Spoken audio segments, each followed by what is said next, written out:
do that. We try and do that through not just the bulletins, but also through talk shows, town hall engagements, call-ins, and other methods that have now come to play. With the improvement of technology also, like I was explaining, there are more live cameras out there.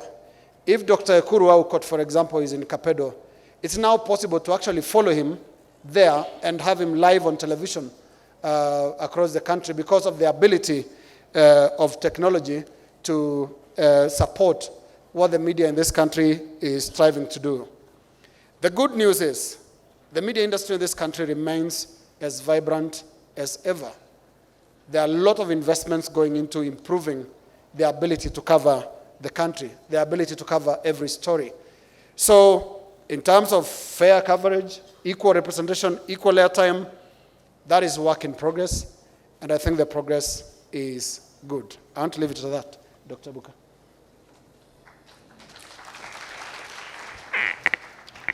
Thank you, Linus. I'd like to just shift the order of presentation a little, and I'd want to invite the Vice Chair of the IEBC to come and shed light on what they as IEBC expect from media. Linus has alluded into what we can expect from media. So let's listen to Connie on what IEBC expects of media.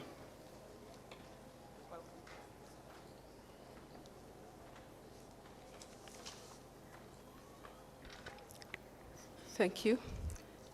Distinguished guests, ladies and gentlemen, good afternoon.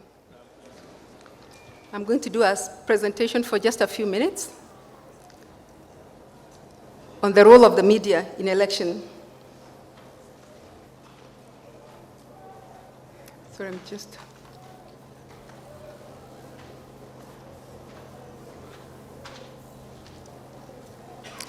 Now, the media is a key stakeholder in the election process, as it plays a profoundly critical role in democracy by informing all stakeholders, state and non-state actors, as they cover news for the general election.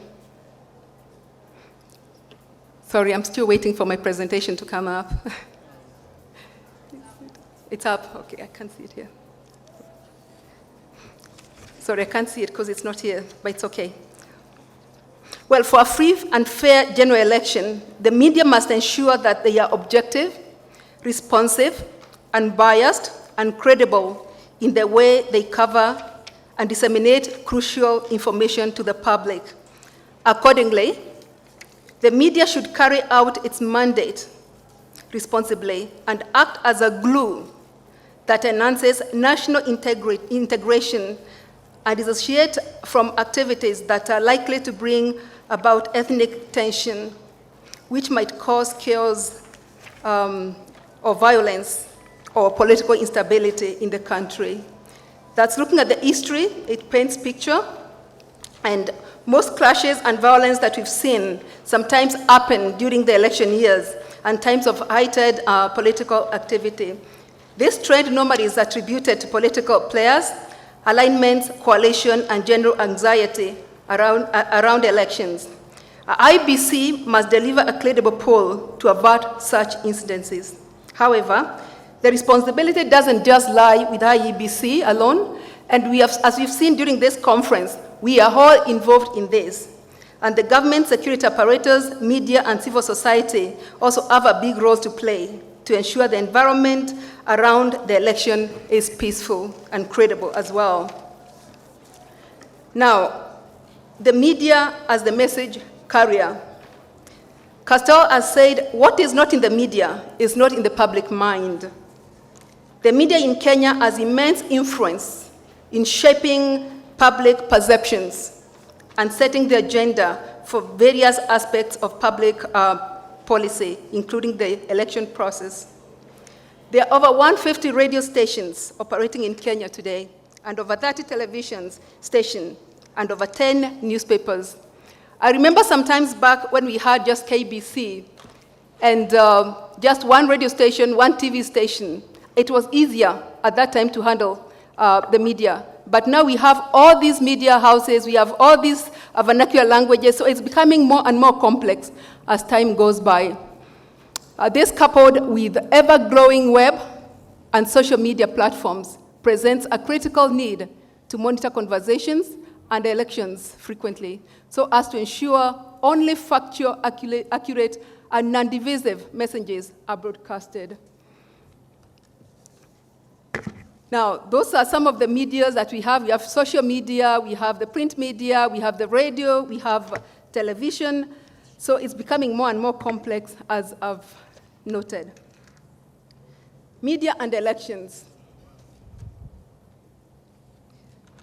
With regard to media and election coverage, the media plays a role in ensuring that the right of the voter to make a fully informed choice. The media has a duty to provide election coverage that gives the voter sufficient, accurate, and reliable information on all important electoral matters. Also, the media has the right of the candidates to put their policies across. Ideally, the media must maintain a balanced and impartial coverage of the election.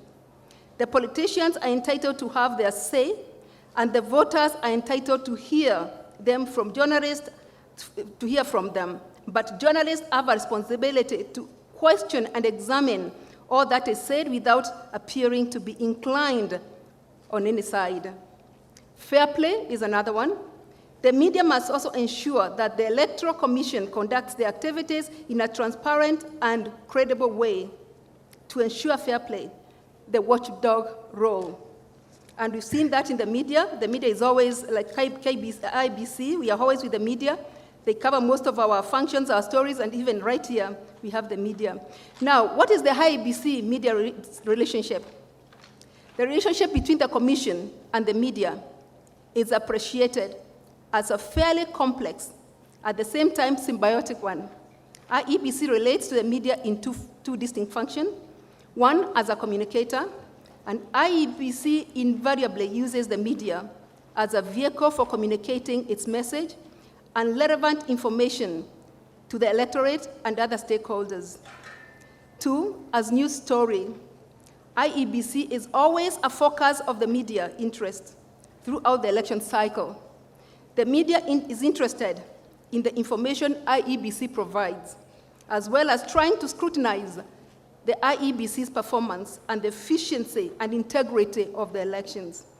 The media could, however, go out of its way as a responsible corporate entity to give airtime and space to electoral-related issues, public service announcements, and in-depth analysis of electoral strategies and figures to ensure accurate information.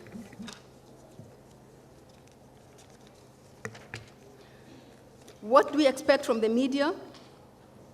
Every journalist intending to cover elections is therefore expected to ensure that he or she is accredited by IEBC to cover the elections. Always carry both accreditation cards and their staff cards for ease of identification at polling stations and tallying centers. They should be familiar with the electoral process, regulations, and laws in order to be effective in disseminating factual information. Most of the documents are available in our website. So if you go to the website, you'll find all this information. Also, clearly differentiate between facts and comments in their reports or in your reporting. We expect also the media to conduct themselves with dignity and respect for the electoral process and officials at all times. To also verify information from credible sources before publishing or broadcasting. To ensure that reports filed are factual and accurate, and strive to provide fair, balanced, and impartial reporting. As IBC, we also expect the media to observe professional secrecy regarding the source of information obtained in confidence, especially when there is an embargo of information and in respect to the secrecy of the ballot. To preempt some of the questions that I'm sure are going to come, I'll touch on the responsibility of IEBC to the media. We give regular and timely updates on all election-related issues through press conferences, granting media interviews, press releases, write-ups, posting on our website, and the use of social media. We are very active in the social media, and we have all the information that is needed from our social media. We allow accredited media representatives gain access and cover activities going on at polling stations and tallying centers, as long as there is no overcrowding or interference with the process. We also endeavor to brief journalists and other editorial staff on the electoral processes, including law governing and exercise, and vocabulary used by electoral management body, so that in their reporting, when we use abbreviation, they are part of, they know exactly what we're saying. We keep communication lines open for journalists to get clarifications from authorized IEBC officials on any issues of concern. In summary, the media is a key stakeholder in the electoral process, and the Commission must have a symbiotic relationship with them. Also, the media can make or break election depending on how they conduct their business around the election. The Commission will always engage with the media and have media relations strategies to maintain reliable two-way form of communication. Lastly, the media must, like IEBC, be transparent, accountable, responsible, unbiased, credible, and pragmatic in all their reporting in order to realize sustainable peace before, during, and after the 8th August general election. Thank you.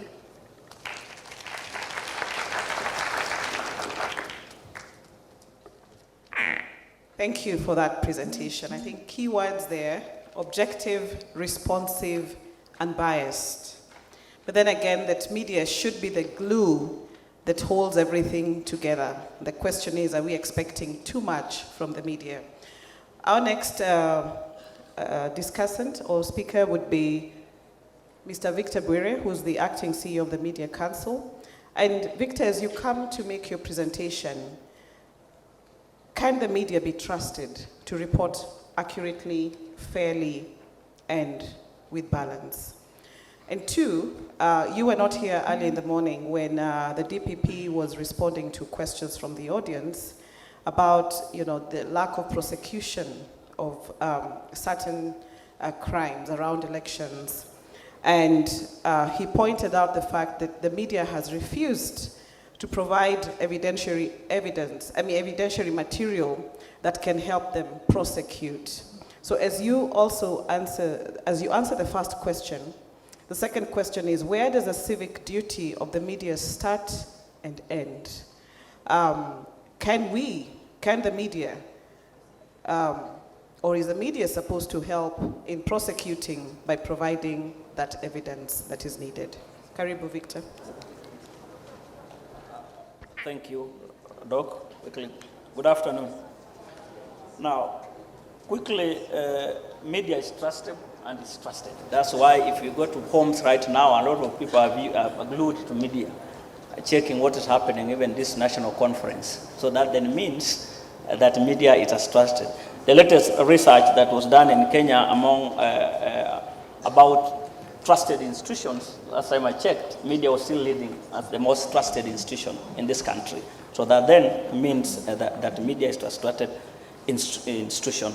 Now, quickly, Kenya currently has 139 radio stations on air, 60 TV stations on air, over 60 publications on air, on our streets, averagely 3,000 accredited journalists practicing, with an average age of 24, 25, first degree holders, averagely in our newsrooms, the current group of journalists we have.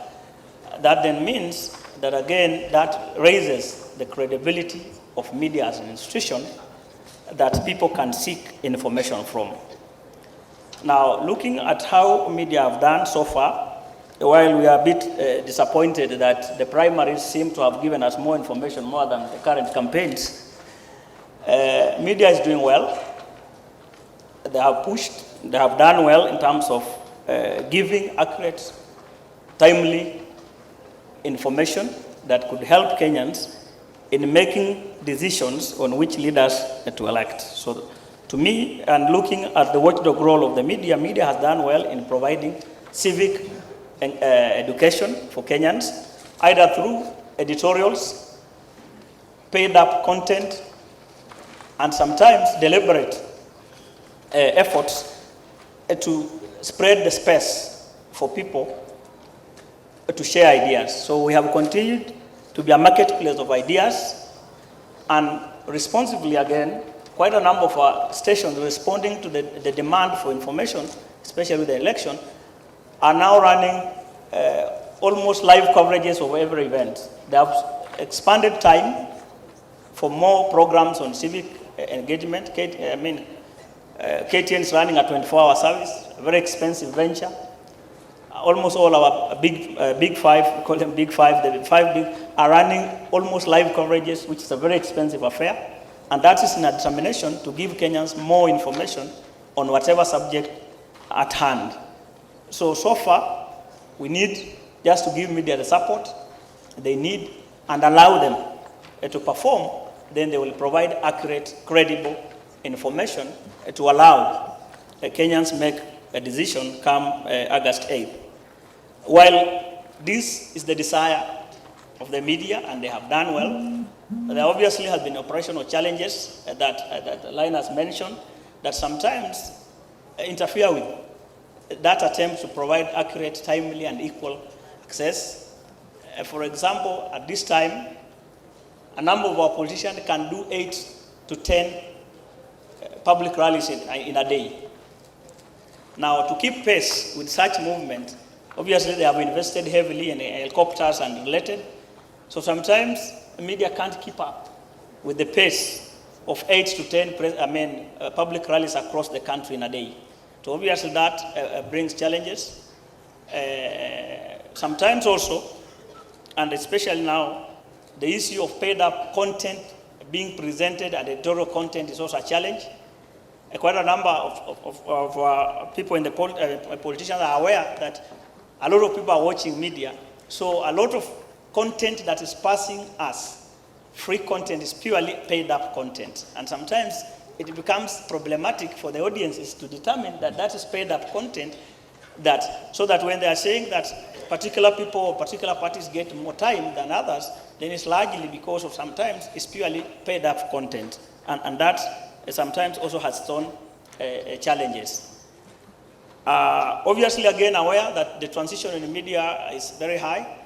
Quite a number of our media houses have invested heavily together with other partners to do this recurrent and ongoing trainings on journalists, engagement with institutions including IBC, so that then we get timely information on each and everything that is happening. Obviously, sometimes practically those are challenges, while IBC has a press briefing every Tuesday, but sometimes there's some information that comes outside that Tuesday frequent brief or their online pages that sometimes also makes it difficult for media to keep the cordial relationship that you are mentioning.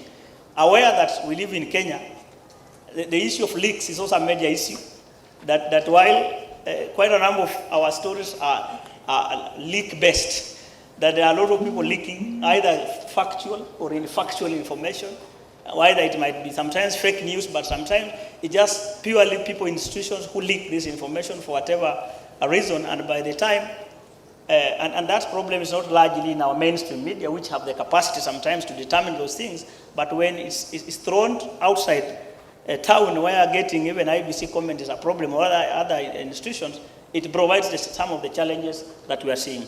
Obviously, on the issue of prosecution, there are quite a number of challenges. I am aware that national cohesion and DPP have raised those issues, especially around the issue of hate speech. The Electronic Evidence Act provides stringent measures of how media, if national cohesion is going to use media clips that they pick, especially on hate speech, there are quite a number of things that must be met. And we have had a discussion with them on how that can be helped, because there are issues of if a journalist is going to give evidence, how strong is our witness protection agency, for example, to ensure that the people who are going to give that evidence are safe. Two, the issue of the ownership of some of those equipment, because for you to prove, you need to show who owns those recorders, how you bought them, the intention of whoever was taking it, which sometimes once a journalist has surrendered a clip to the media house, it's the editor who becomes the sole person responsible. But the witnesses need the person who shot the clip. So those are practical challenges that we need to look at so that it can be solved. But it's not that. And I'm aware in a number of cases where media journalists have been witnesses in some of those hate speech spaces. So it's not that media is unwilling, but we need to clear the path on how media then becomes witnesses in some of those cases. Thank you. Thank you, Victor. I'm sure there'll be a number of questions from the audience to some of the things that you have raised. I'd now like to invite the chairperson, Association of Media Women in Kenya, and she's mainly going to respond to issues concerning the participation of women in elections. And that participation of women in elections goes beyond women candidates. It looks at women as voters, looks at women as stakeholders in that process, as agents of peace and negotiators, as party agents, and much more than just candidates. So the question for Pamela, as you also come and make your submissions, has the media covered the elections, or so far with a gender lens? Can we say that yes, there has been equal representation, or at least some balanced representation of both men and women, including other groups of people, persons with disability? Has the media done justice in ensuring that they all have that space in their platforms? Dr. Good afternoon. Yes, my name is Pamela Mburia, and I represent the Association of Media Women in Kenya.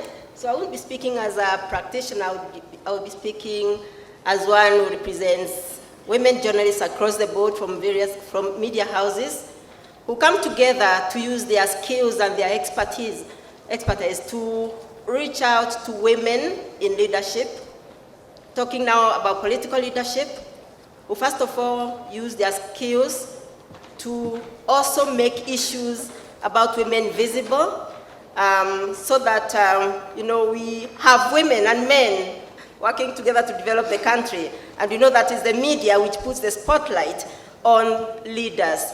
So since 2002 elections, we have been in the forefront with other organizations like African Women and Child Features and other civil society colleagues to just try to see that women are coming out and working with the media, because unless women are also given space, given airtime, by the media, they lose out. Media is important.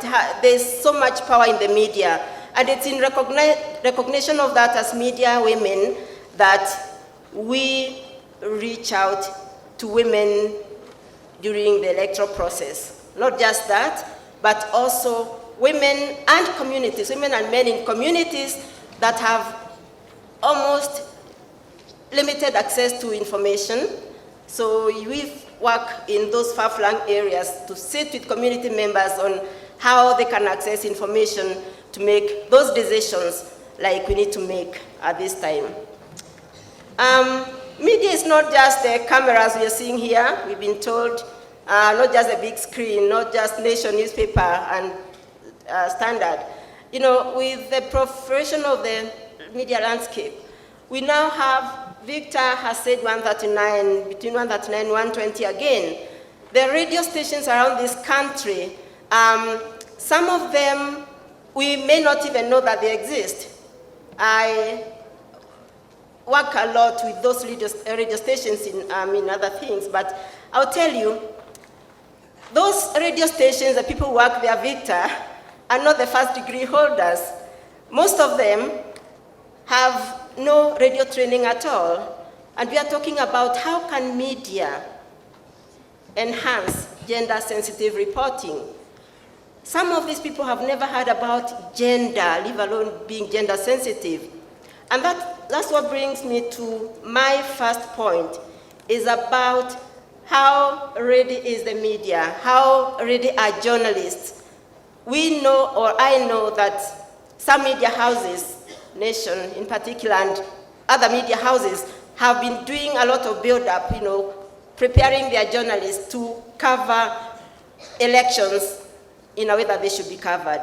And I'm happy to know that even as an association, we've been part of, bringing in the element of gender-sensitive reporting. But these are just a few of them. The journalists around the country may not be reached. That's the sad thing about it.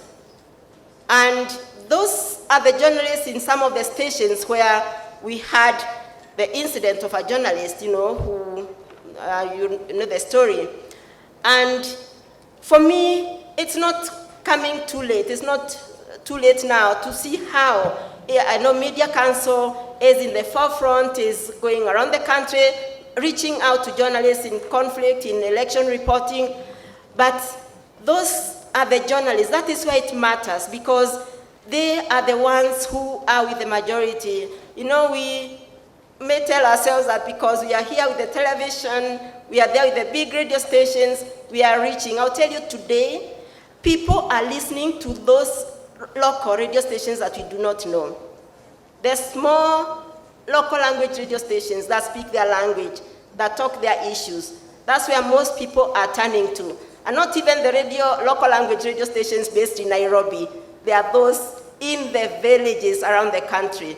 So that's one of the things, even as we talk about media preparedness, we need to reach out to those in particular, because we would like them also to play the role of, a better role in sensitizing voters, voter education.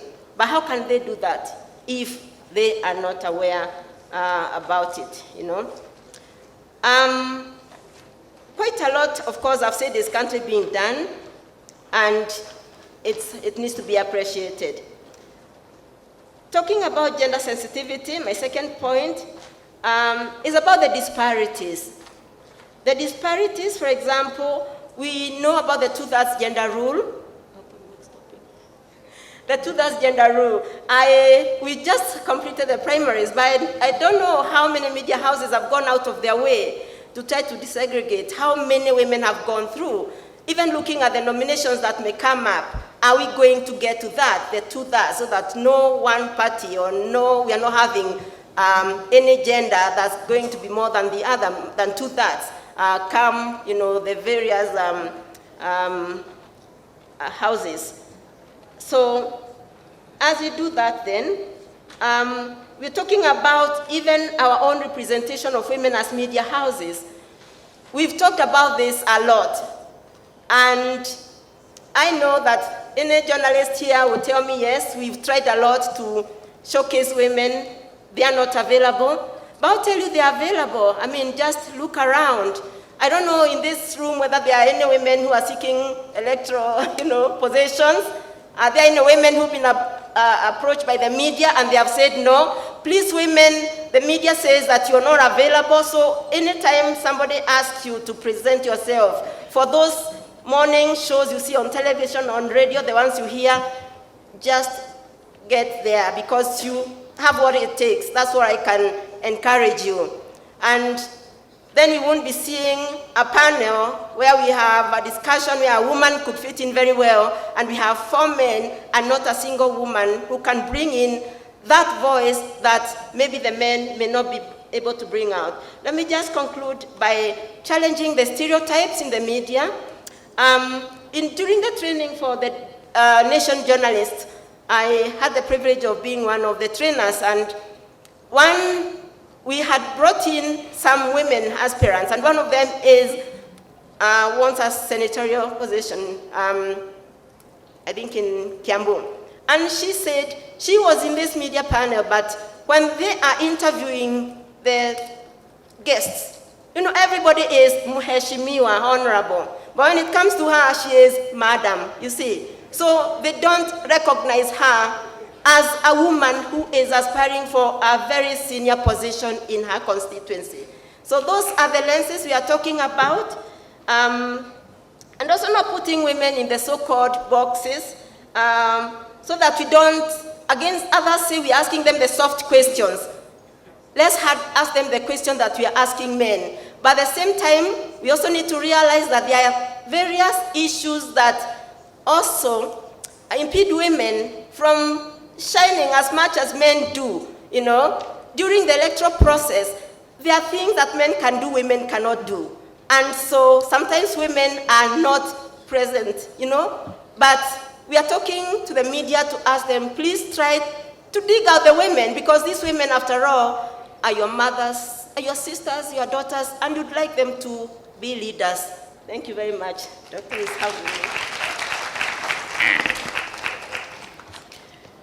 One of the questions, and just to reiterate some of the things that Pamela has raised, whenever women candidates are interviewed, questions about where is your husband? Does he support this bid? So you see a lot of that. And secondly, where are you getting your campaign money from? We never hear our male candidates being asked where they're getting their money from. Our next speaker is Kennedy Kachwanya, the chairman of the Bloggers Association of Kenya. And while social media has been praised for providing a platform for citizen participation, particularly where divergent views are not expressed in the mainstream media, there have also been issues about the kind of violence and the hate speech that goes on social media. And in this era of fake news, The Guardian today has actually reported written about a report that was launched by Trend Micro, which points to the fact that it's now very cheap to manipulate audiences or people who access social media. And a good, if you go onto Google and just do a search, look at what comes up when you Google some of our presidential candidates. It has become very cheap to be able to use social media to manipulate the public and to manipulate public opinion.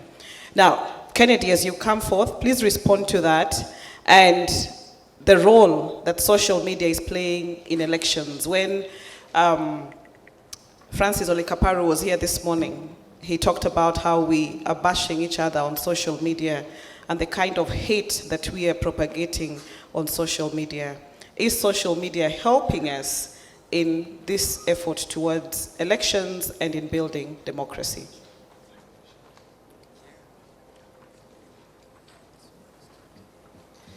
Thank you. Social media brings together the people, news, trends, and best practices online. Of course, it's not always best when you look at it critically, and there are flaws about it. But as the general population is, some of these flaws, you'll find them offline. I feel sometimes people look at it like it's isolated cases, but social media usually represent who we are as a people. And with the social media came the rise of citizen journalism, which means every Kenyan with a mobile smartphone is a journalist. Whether you are in the far front of our country, at the coast, the north, the south, the western side of the country, you are able to report the news like a journalist. There is, of course, the difference. Most citizen journalists are not trained journalists, and most bloggers as well are not trained journalists. But more often, they share what they see, and most of the time, what they see are much accurate. Mainstream media, of course, come in to validate most of these things, and you'll see that the communication has changed, especially with the mainstream, that most of the time they report what we have seen online. Now, most people now get their news from their newsfeed, social media newsfeed, whether it's Twitter, Facebook, and any other social media. But when it comes to politics, of course, the hallmark of everything is emotion. And in that, logic, reason are usually tossed out of the window, and emotion take over. In such cases,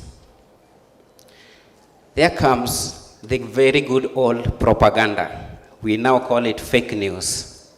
Of course, fake news is just, if you go to school, you still learn the issue of propaganda. But the technology and social media has made passing of information from one corner to another so fast, a speed that has never been seen before. There are very many ways that this information can be manipulated, and especially when it comes to social media such as WhatsApp, that people share what they see.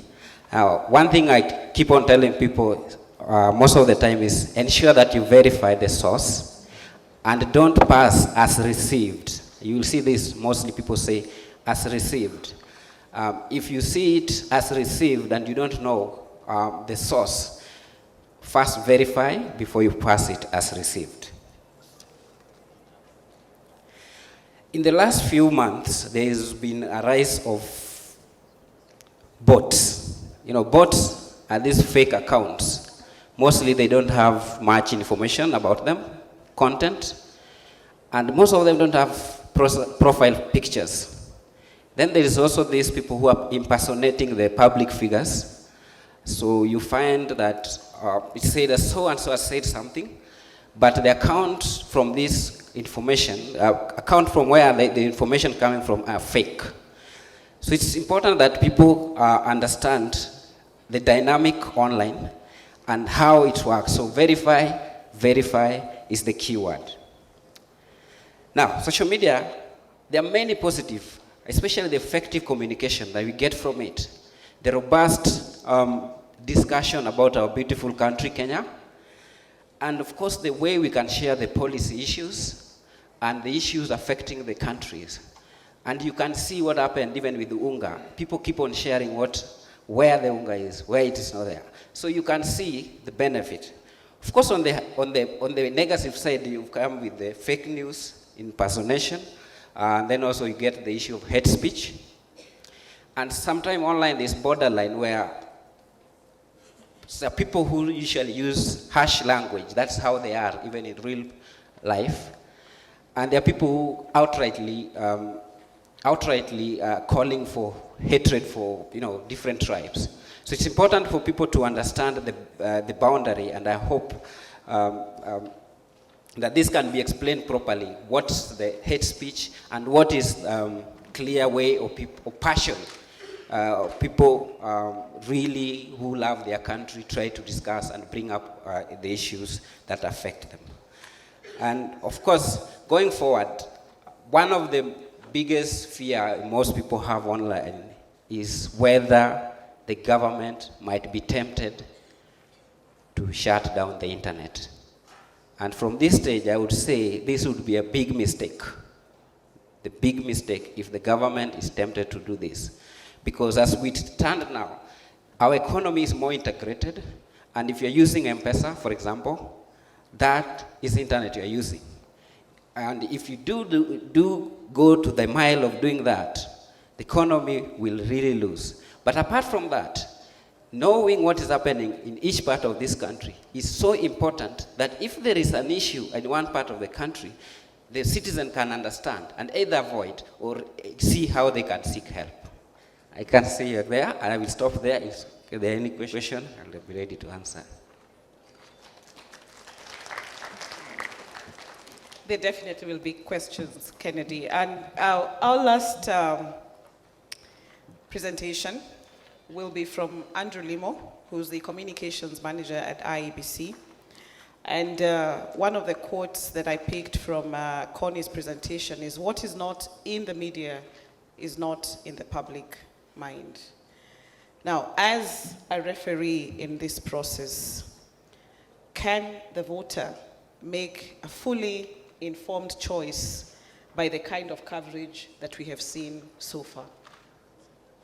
Karibu.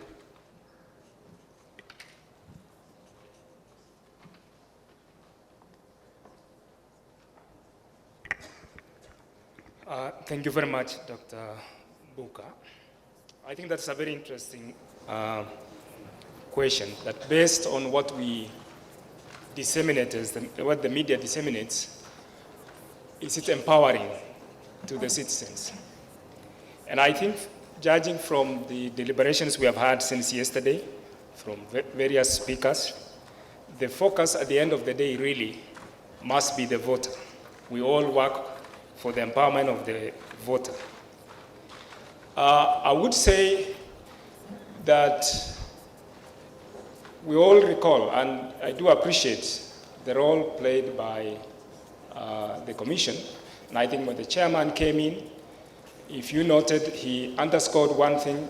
Mr. Jepukati said, we are open. And he has continued to repeat that statement.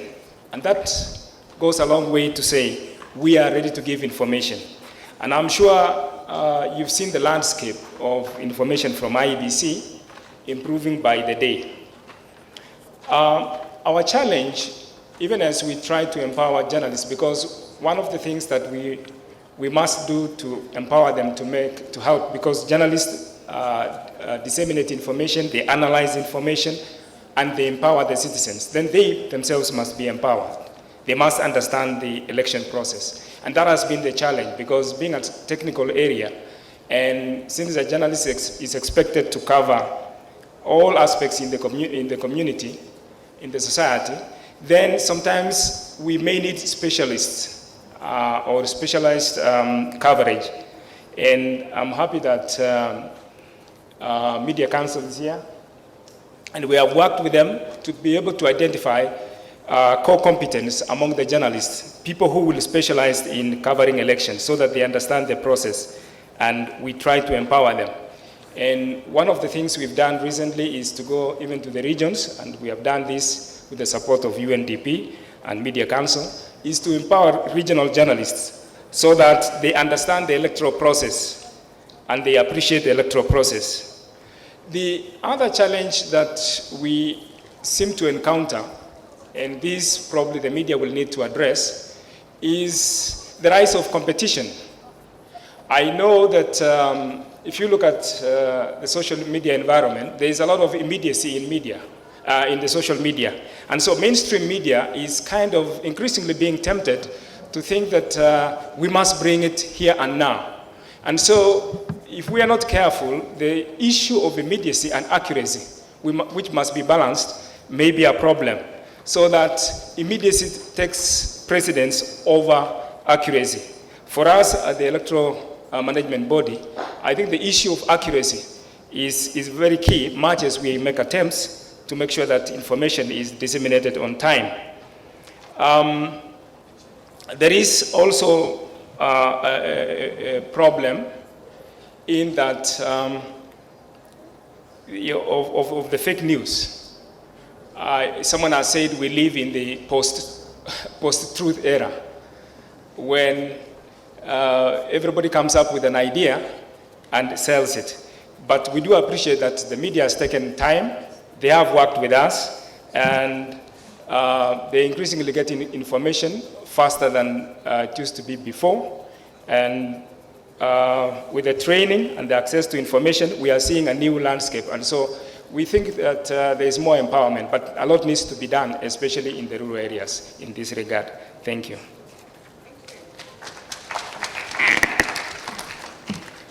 Thank you. I'd like to open it up to questions now, and I can see a couple of hands going up. I know Linus is supposed to be doing this, but I think he's better suited to respond to the questions than ask the questions. So Linus, you will have to sit on that side for a while. Now there's a hand that went up right back there. That would be the first one. And then right here, at the front. And I want to make sure that there is gender balance. Right here. Okay, so you'll be the third person. So let's take those three questions first.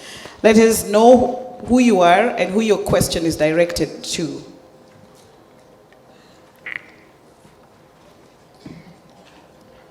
There's a hand right back there.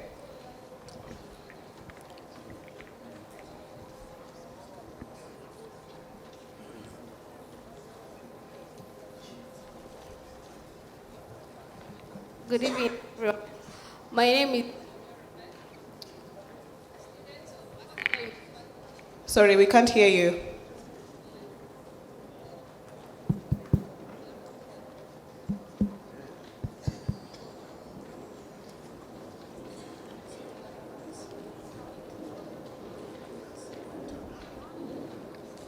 Do we have another microphone? Hello.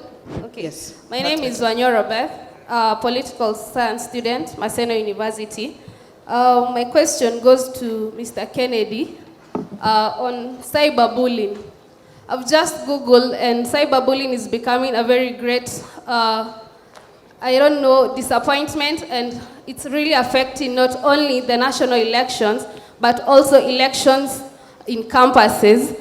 My question is, are there laws in Kenya that guide cyberbullying? And also, there are things we see in the social media, some websites even killing people even before you know it. Thank you. Thank you. So Kennedy, you got the question. The second question is right here. Dr. Okot. Thank you very much. 3 quick questions. The first one, which is for me straightforward, and I ask this of Linus. We've invited the media houses to many of our functions so that you're able to report to the public what we have for them. The many excuses have been, we do not have transportation, or we do not have people in that part of area, or we do not really rely on those correspondents out there. I would like your response on that, because how else will we rely Ekuru Aukot, the so-called small presidential candidates, be covered?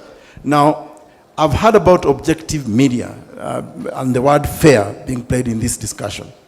I would like Linus and the Media Council to comment on this. The narrative that is now dominant around presidential candidates is that there is a 2-horse race. And that narrative of a 2-horse race conflicts with what IEBC actually did, which was to clear 8 presidential candidates to run for office.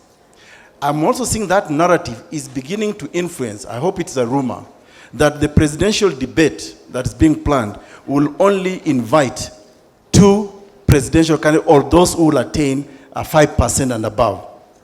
Now, my challenge to you is this.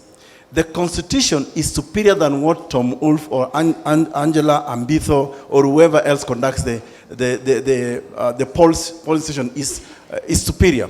It's much superior than what those people will say. So your test on whether Ekuru Aukot is a better candidate or not should be guided by the law and the Constitution and what IEBC, the certificate IEBC gave me to run for office. So if you're going to organize a debate and say that we want to understand the vision of Ekuru Aukot, you cannot discriminate against that which the Constitution has written. Okay. And related to that, just a last one, please. It's very important. Related to that is the question of who owns the media. We cannot pretend that whoever owns the media in this country also dictates contents and coverage. We know, for example, who owns Media Max. It's Ruto, RMS, Raila, SK Macharia, Standard Group, Moi Family, NTV, Aga Khan, who support the establishment. So to what extent do you as a journalist extricate yourself and apply the ethos and values of journalism in covering all of us? It seems to me you're already compromised, even though some of the contenders right now call your gazeti ni ya kufunga nyama. Okay, I think we get the questions, and that would be for Linus and Victor to respond to. Yes, the lady right here, the 3rd row. And we'll take one more, and then they get to respond. I'd like a question from this side. There's a gentleman right there in a suit. Yes, that one right there. Okay, thank you. My name is Marcy Adero, Save a Life Missions.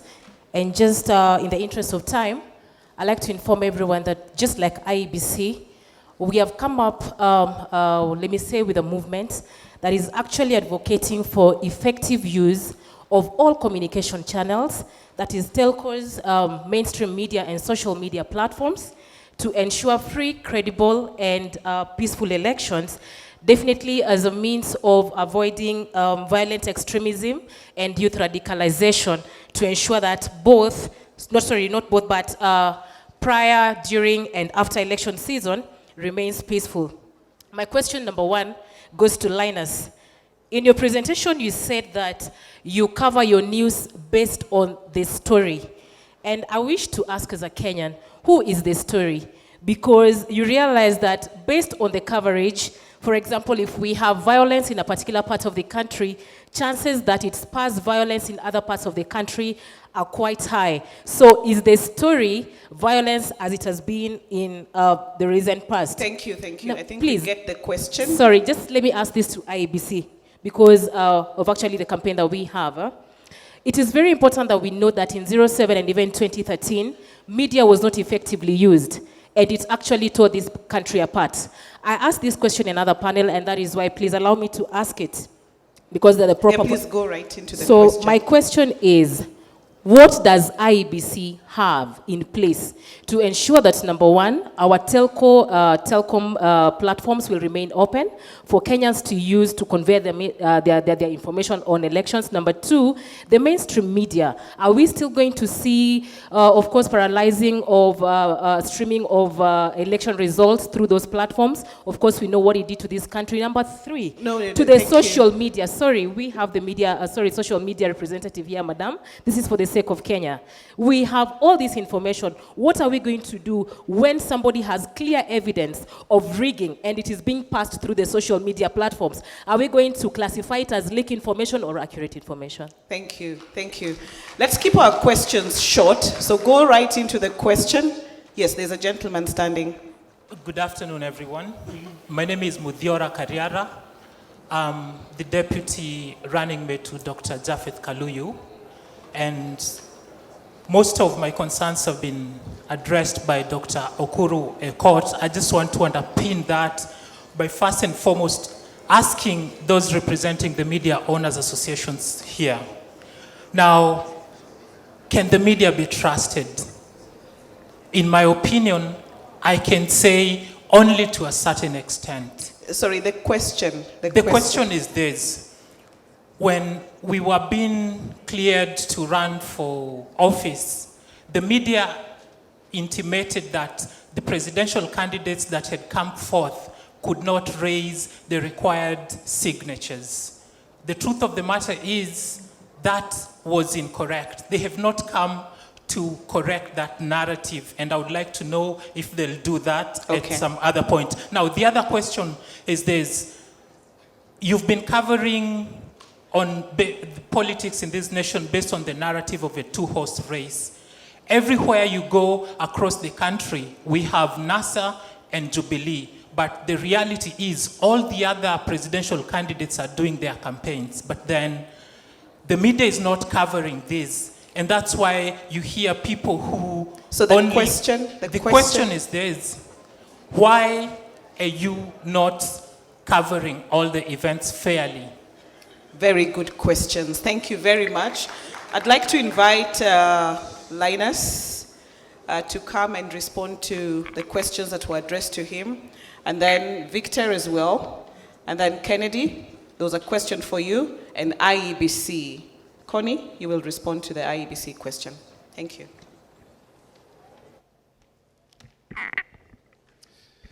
Thank you very much. Let me start with the Dr. Ekuru Aukot's question.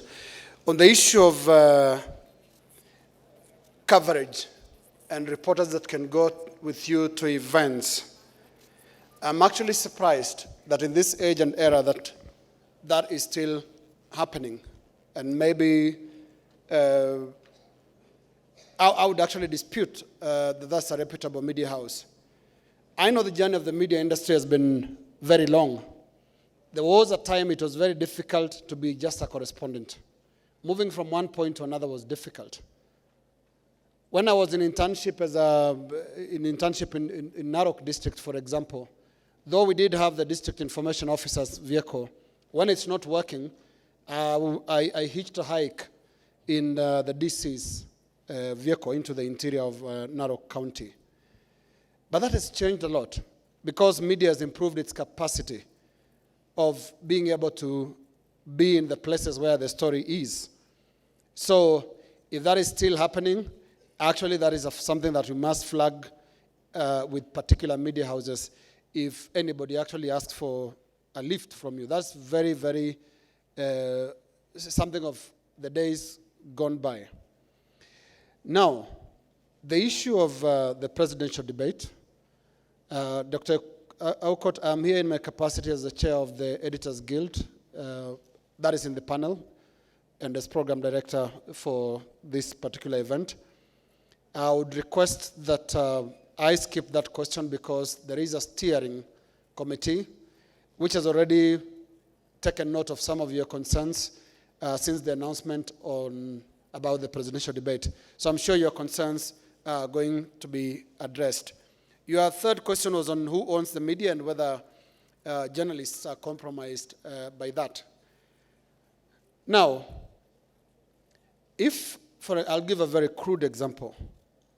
If you have a wealthy businessman who owns a hospital, but he is pro-choice or believes in abortion, do you think that hospital cannot have a maternity wing? It will. And kids will be born, they'll not be killed. They'll not be aborted. Ownership is a very small aspect. Those who go into media ownership know the rules of the game. It's about independence, serving public interest, being objective. You can't be a media owner and try and play partisan games. Ask Kenya Times and KANU. It would still be in existence right now, pushing a partisan agenda. The media houses that exist today in this country, the only thing that keeps them above the water is independence. Anything short of that, and the ranking shows it. The more independent, the more your chances of a life out here. Because we are dealing with very intelligent audiences and very vast in terms of what they believe in. So we are not even where, and I don't think we'll be where the media in the West is, where you can actually endorse a presidential candidate. We can't risk endorsing Ekuru Aukot even if we do believe in it, because our viewers will differ with us. So the ownership, the rule is, let the media play by its journalistic rules. If you can't do that, don't own a media house, because it will die the very next day. Two hosts, I think that was attached to the presidential debate question. But again, let me say, coverage is also earned. Coverage is earned. You actually make your own story. It's you who decides how big the story is or not. I'll give you your own example, Dr. Aukot. You presented nomination papers on the same day as Raila Odinga. They went to Eastlands for a huge rally. You presented yours and went home. Yeah? So, it's so important that you also try and match with what actually matches the stories. Now, the last question on what can the media be trusted? Media cannot walk around asking for trust. If you see a media house asking for trust, that is fake media. Trust is earned. And I think Kenyan media has done a lot to earn its trust in the public space. Like Victor spoke about the opinion poll ratings. Trust has been earned over a period of time. You know very well media was very instrumental in all the pro-reform events that this country have had. Very instrumental in the constitution that Ekuru Aukot helped to draft. Very instrumental in securing public interest. And that is the only way it can earn trust. It cannot ask for it. It must earn it. Thank you.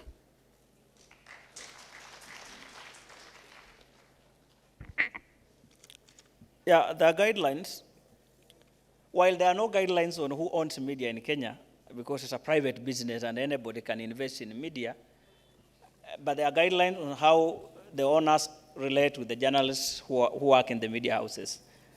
The program code for broadcasters requires that 60 days, once IBC has announced the campaign period, officially 6 days to elections, if you own a media house or you're a journalist interested in supporting any of the politicians, you write officially and distance yourself from that media house. That's part of the requirements of the program code. And quite a number of the journalists and related who wanted to participate obviously have distanced themselves. So that the law provides for. While largely it has been observed, but obviously we are not a perfect institution, some cases where that has not been observed. So that's happening. The issue of accuracy, and Linus has talked about it, sometimes is how much some of our colleagues who want coverage have invested in relating with the media. Not necessarily the transport things that you are mentioning. In fact, we are so worried about that transport issue in one of the counties where one of the governors has provided a vehicle for journalists, and they normally can. The vehicle got an accident, and we almost lost all journalists in that county. So we are so worried. We are discouraging you from giving journalists any transport in such matter. Principally, all media houses are now providing transport for their staff. While some of those things are challenges and purely human limitations, but I am aware that has, and journalists have been advised to do as much as they can practically. If you think you can't reach a place and you don't have fare, then you don't have to die for it. So that is happening. Like I mentioned earlier, some of our colleagues are doing 10 to 11 public appearances across the country, which sometimes media can't keep up. So they can only do as much as practically possible. So again, that is happening. Lessons were learned, obviously, in the 2013 presidential debate. So Dr. You shouldn't be worried. I'm sure that you'll be included in the debate, either through the steering committee or through the courts, so don't be worried. So I mean, you should just now start working on your manifesto and preparing the points. Obviously, again, our colleague raised that issue. I think there are practical issues also that we need to, as we work around. Most of us, for example, want to do, and I've seen, you want to do press conferences at 4 in a hotel on Ngong Road. And averagely, you talk for 1 or 2 hours. So that's your press conference ends at 6 on Ngong Road and the traffic. How does media come there to cover? Those are purely practical things. So some of us also need to work on our, when Linus, for example, mentioned some of those people who get the coverage we think they get, they have invested heavily in terms of preparing. They will do their press conference in the morning in a place that is accessible, and they have a team that will be providing feeds online, offline, and it makes it easier for coverage. So let's also invest in some of these things so that then at the end of the day we get the coverage that we are thinking of. Thank you.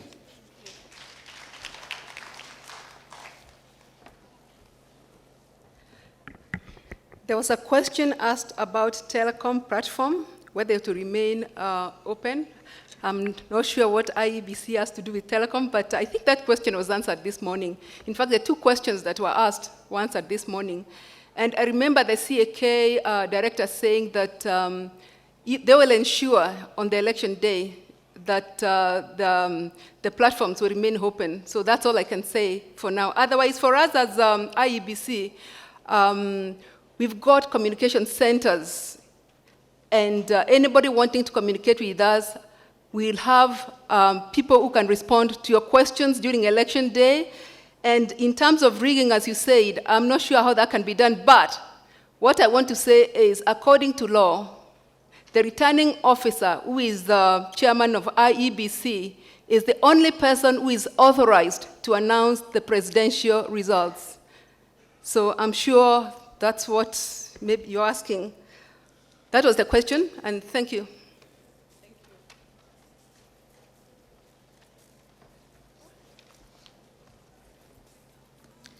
The question was on cyberbullying, and cyberbullying is a big issue, both nationally and within schools.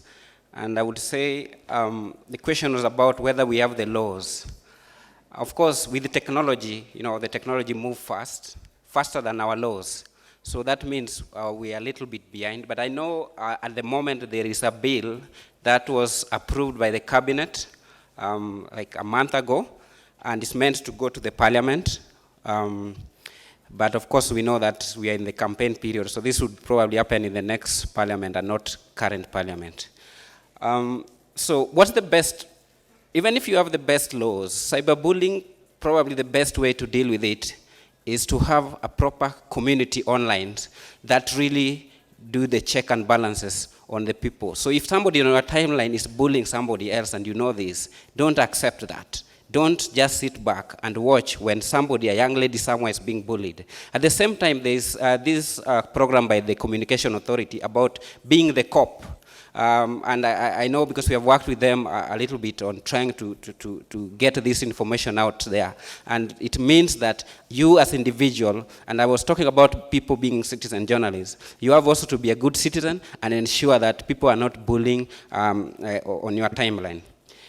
About the schools, I would urge all the schools to have social media policies that really can really put out the guidelines as far as things like cyberbullying, because the school can, of course, deal with this, even if we don't have a national law out there. You talk about the website killing people. Of course, there are games. There are games currently. There's this one called Blue Whale Challenge, where the participants are meant to take 50 challenges, and in the last one, they are urged to commit suicide. Now, if you are a parent, and most guys in this room are parents, I would urge you to at least ensure that you understand what your kids are doing on computers. Some of these games are very dangerous, and kids take things on face value, and they are emotionally attached to them. And I think there's 3 cases in recent days which were reported that somebody or young kids, young men are committing suicide because of this. In terms of the last question where you are saying somebody has information and being passed around about rigging. Now, the issue here is verify, but most of the time what people say online are true. And I think somebody mentioned this, that most of this information you see online are sometimes leaked from the organizations themselves, from an institution. So if somebody talking about IBC, sometimes it's not purely that person made up everything. Of course, with fake news, you can make up stuff. But sometimes also people within the organization are now using technology to leak information. And of course, this is important, and I hope we would have laws which protect people who blow the whistle, because technology has made it easier to get out information when the bad things are being done, which long time ago we could not get it too easily done.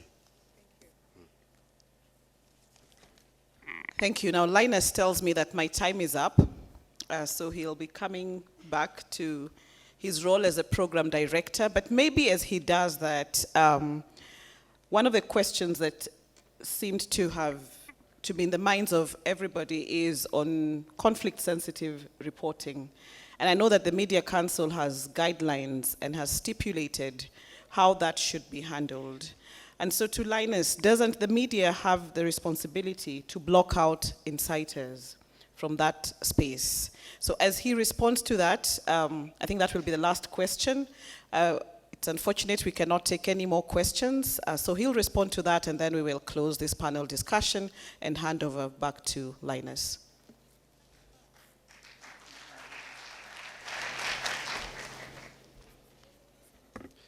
Thank you very much. Just to comment on Nancy's question, yes, the media has the responsibility to not give inciters the airtime, the space cover on print media, or airtime on radio and television. But the new challenge, again, Dr. Buka, is the social media space. If you look at the most recent cases of hate speech, for example, you'll notice that they originate from a phone recording somewhere that then ends up as a story in the mainstream media.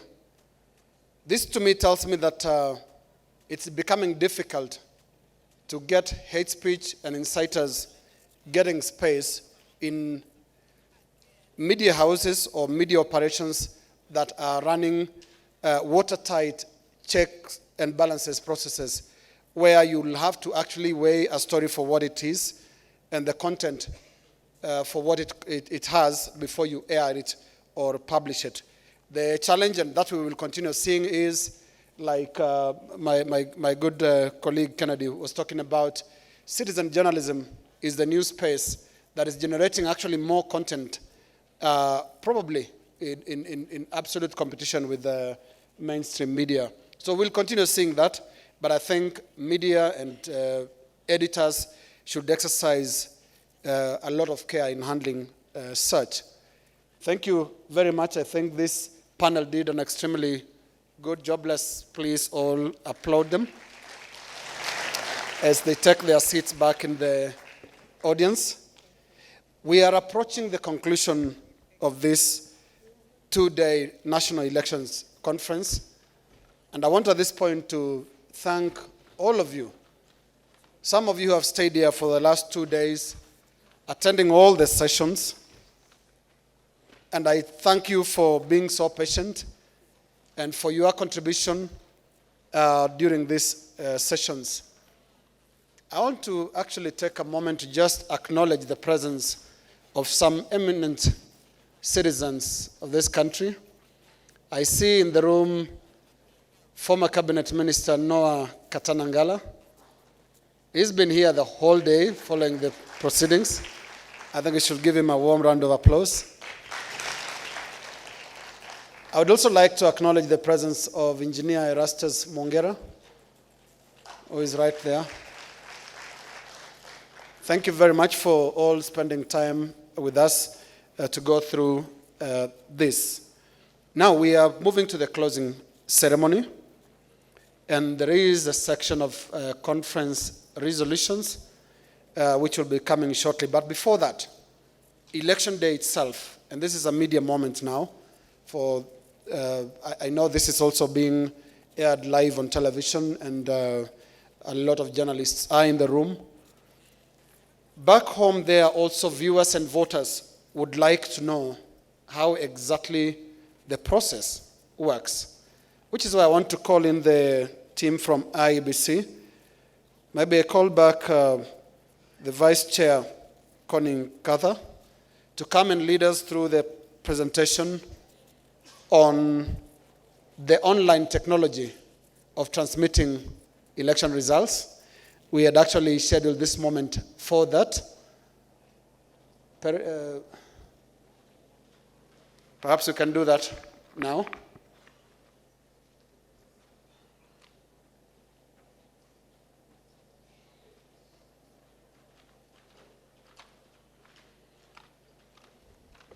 Guys, don't worry, the system is working.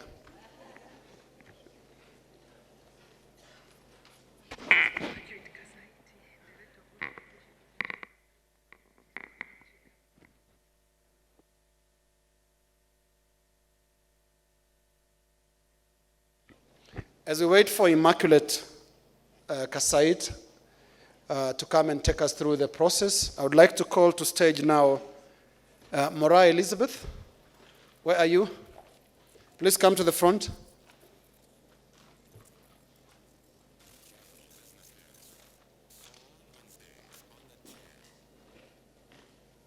Mora Elizabeth asked a question earlier.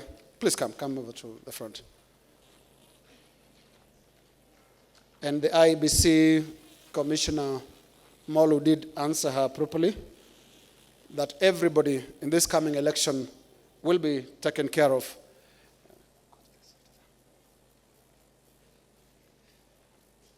She's going to present to us a poem.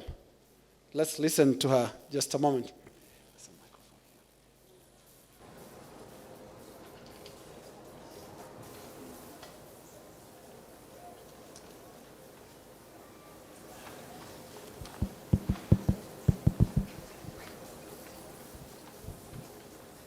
Mbelenu ni Elizabeth Mora Gabriel.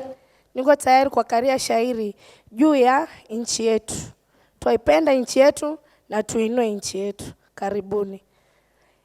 Ayashime wananchi, ya mgambo inalia, abadani sijifichi, mambo yamenilemea, kuwauliza misi wachi.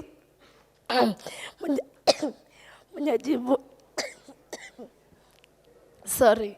Mwenyejibu na ngojea tulijenge Kenya yetu ili tuwe na neema.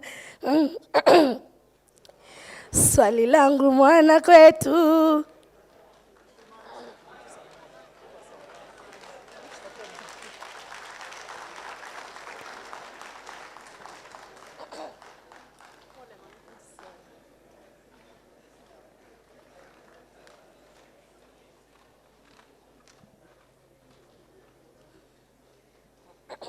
poleni. Ayashime mwananchi, ya mgambo inalia, abadani sijifichi, mambo yamenilemea, kuwauliza misi wachi, mwenyejibu na ngojea, tulijenge Kenya yetu ili tuwe na neema.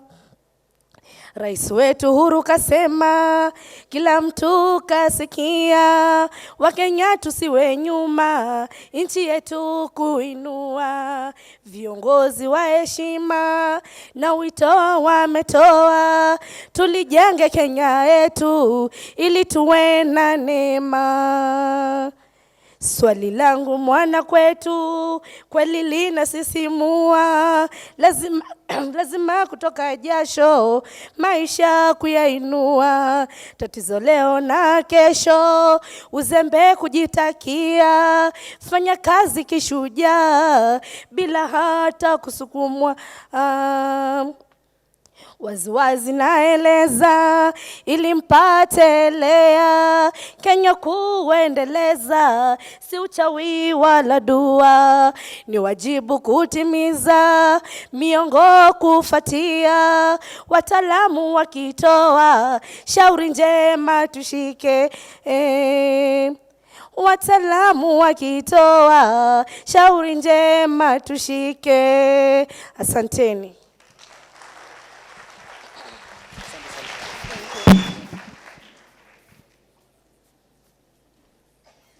Let's clap for Elizabeth Moragan. Thank you very much. I just want to quickly now move to the next session, which is the conference resolutions. They'll be presented by the CEO of the IEBC, Ezra Chiloba, in just a moment. But before he comes in, the Youth Coordinating Committee members, I think they're somewhere out here, they're going to give us a short performance. Please welcome them with a warm round of applause.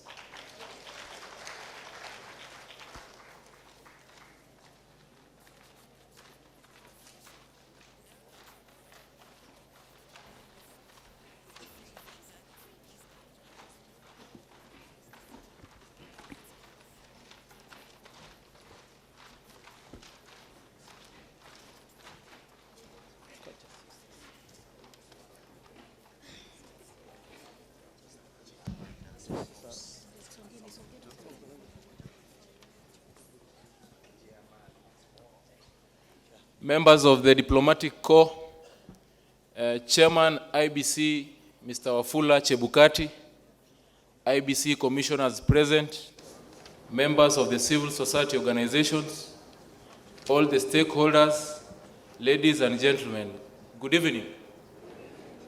My name is Morgan Mokua Maosa from Nyamira County, the Chairman Youth Coordination Committee on Elections.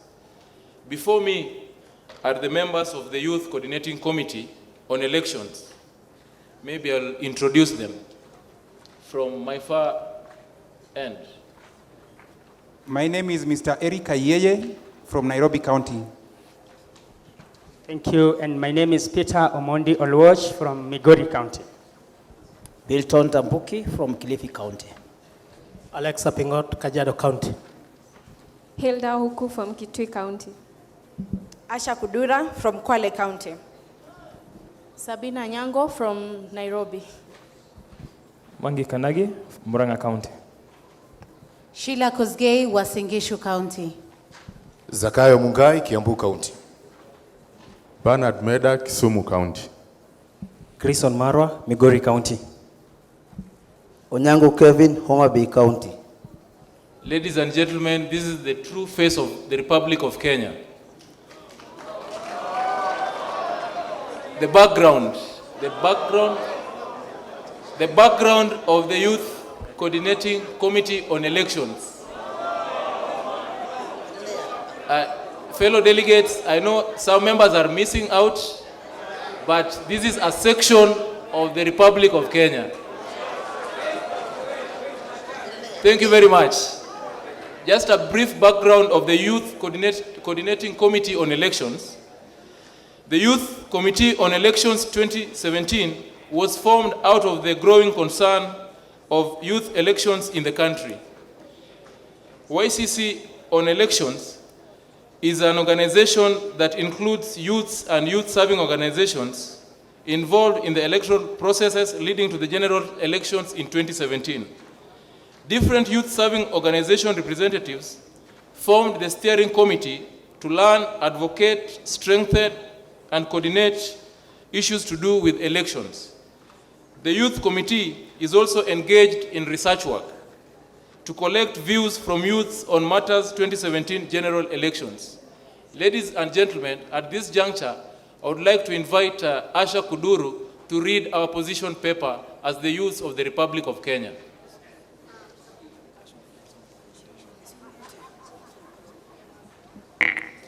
Okay, ladies and gentlemen in the House, here is a position paper in regard to preparedness towards the election in 2017.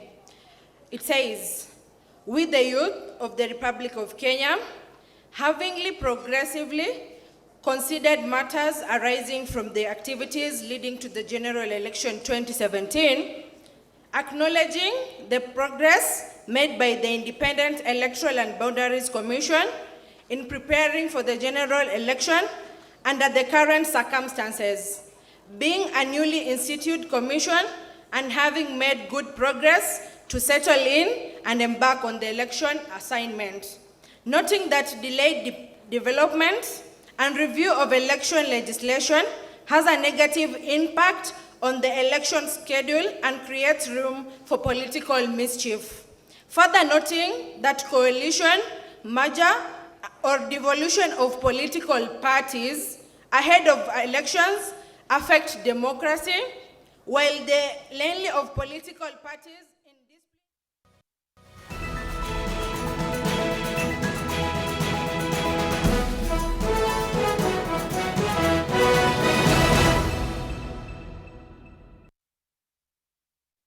further recognizing that independent candidature has not been well defined.